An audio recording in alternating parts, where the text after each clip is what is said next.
Muy buenos días. Muchas gracias al Ministerio de Hacienda, a la CAF, al Banco Central por recibirnos. Señores ministros, ministras, yo quisiera hablar de un riesgo de la regulación.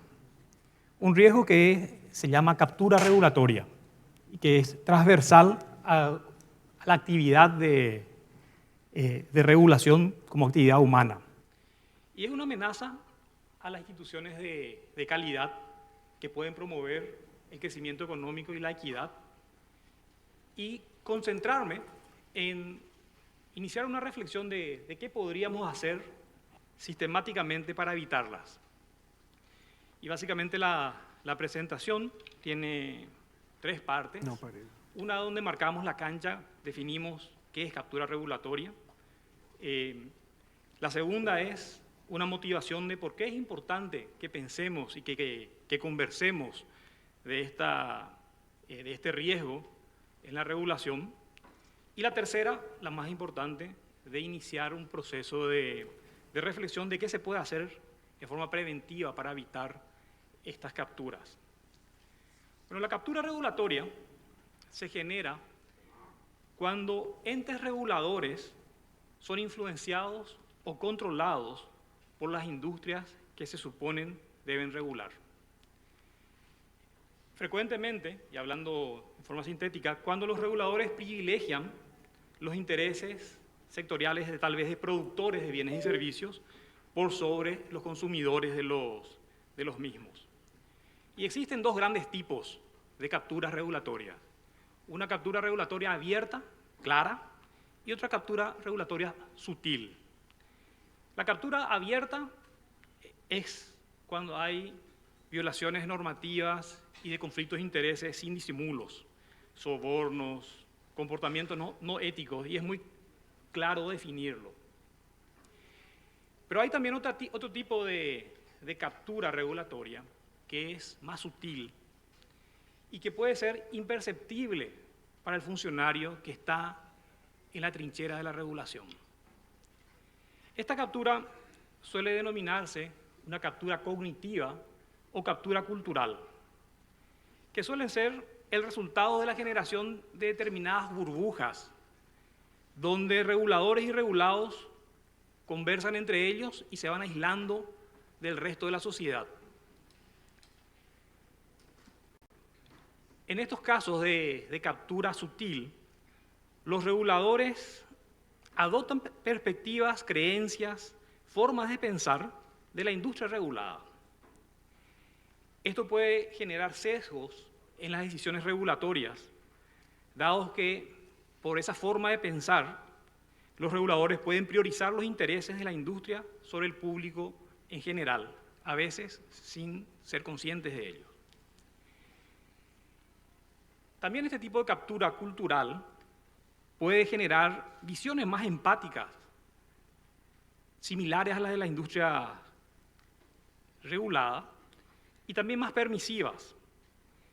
Y esto puede llegar a ser más permisivos con el no cumplimiento de normas o con un comportamiento anticompetitivo. Es un riesgo que la camaradería y las interacciones frecuentes que se pueden dar entre reguladores y regulados puede llegar a generar esta captura más sutil, pero que también puede tener, como cualquier captura de regulación, puede tener efectos nocivos para las instituciones económicas, para el crecimiento económico y para la equidad. ¿Cuáles son los efectos de la captura regulatoria? Primero, socava la efectividad de la regulación de mercados, reduce la competencia y distorsiona los resultados de mercado. Corroe la confianza del público en general hacia las instituciones y genera ineficiencias. Ineficiencias, ¿por qué? Porque da incentivos al uso de energía en la captura de rentas antes que en el proceso de innovación. Los riesgos de la captura regulatoria como falla de gobierno son mayores en países con marcos institucionales débiles y con altos niveles de corrupción. Bueno, si bien esto es un riesgo, ¿qué podemos hacer para evitar este tipo de capturas. Y yo quisiera compartir con ustedes unas cinco líneas estratégicas como para ir pensando y monitoreando también la acción de los entes reguladores. Me preocupa más la captura sutil, que puede ser más imperceptible, que la otra que es más obvia. Entonces, lo primero es que las rendiciones de cuentas de los entes reguladores deben dirigirse al público en general y no solamente al público sectorial. Se tienen que romper si queremos romper estas capturas sutiles, debemos tener en cuenta ese efecto burbuja, que tal vez,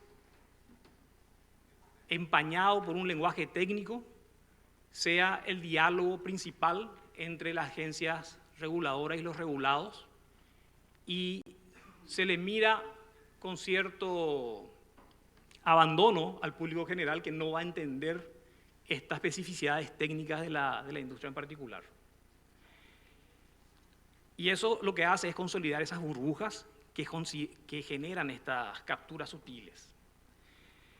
Sugerimos que la narrativa, el relato en la rendición de cuentas de los agentes reguladores apunte a ese público en general y vaya utilizando ciertos elementos de consenso, como por ejemplo la visión consensuada del país que se quiere construir y que se debe construir, que puede haber en un Plan Nacional de Desarrollo vigente. Esto puede otorgar un marco de mediano y de largo plazo que vaya conectando la actividad pública con la construcción de esta visión en conjunto. Y esta rendición de cuentas debe hacerse en un lenguaje fácil y amigable. Yo personalmente no creo que aspectos técnicos no puedan traducirse en sus implicancias para la construcción de mejores instituciones y de mejor calidad de vida de todo el país. Y ese debería ser el desafío de la rendición de cuentas de los agentes reguladores para evitar caer en las burbujas que después pueden generar el riesgo de capturas sutiles. Lo segundo, una alta transparencia, datos abiertos e información abundante y pública.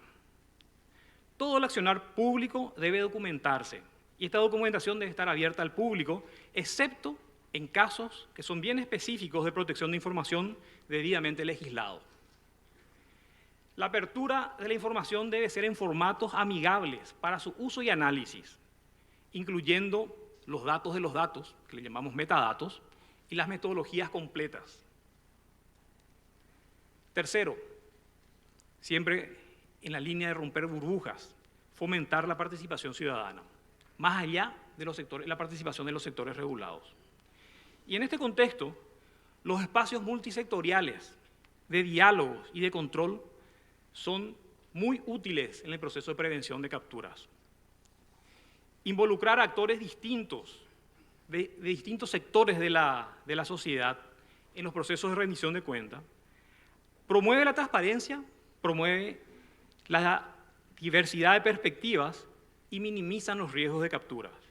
Entonces, la participación ciudadana y grupos multisectoriales, como existen varios en el país, más allá de la participación de los grupos regulados, es fundamental. El cuarto, en el siglo XXI, o a esta altura del siglo XXI, no podemos dejar de utilizar lo que ya vienen utilizando en nuestro sector público, la inteligencia artificial, como mecanismo de análisis de toda esta información pública y de poder analizar las consecuencias, lo que nos decía el viceministro Pedro, ¿verdad?, los efectos de la actividad regulatoria, las consecuencias en términos económicos, sociales, institucionales, ambientales, de efectos sobre la competencia. Y qué bien que ya en Paraguay estemos utilizando herramientas de inteligencia artificial en esta dirección. Y por último, la incorporación sistemática de buenas prácticas. En este sentido, hay toda una agenda internacional de la cual el Paraguay forma parte desde el 2011, que es la Alianza de Gobierno Abierto, que básicamente pone mucho énfasis en rendiciones de cuentas, en datos abiertos, en participación de la sociedad civil. Paraguay viene participando como gobierno desde el 2011 con planes bianuales, y las agencias reguladoras tienen muy poca participación relativa. Solamente la Dirección Nacional de Contrataciones Públicas, como agente regulador, es el que tiene compromisos y está dentro de este marco de alianza de gobierno abierto, que sería muy bueno que haya un capítulo más fuerte y más explícito de las agencias reguladoras en general. Y también, como proceso de incorporación de sistemáticas buenas prácticas, realizar revisiones periódicas independientes con intervalos predeterminados del marco regulatorio para evaluar la relevancia, efectividad y alineamiento con el contexto. Y de esta manera también establecer sistemas de monitoreo robustos para el fortalecimiento de los marcos regulatorios de acuerdo a estos análisis. Y participar en centros como la OECD, que es un club de buenas prácticas. Creemos que con estas 5 líneas estratégicas se pueden fortalecer nuestros marcos regulatorios, disminuir los riesgos de captura y contribuir a una regulación que sea cada vez de mayor calidad para acelerar el crecimiento y construir sociedades más equitativas en nuestro país. Muchas gracias.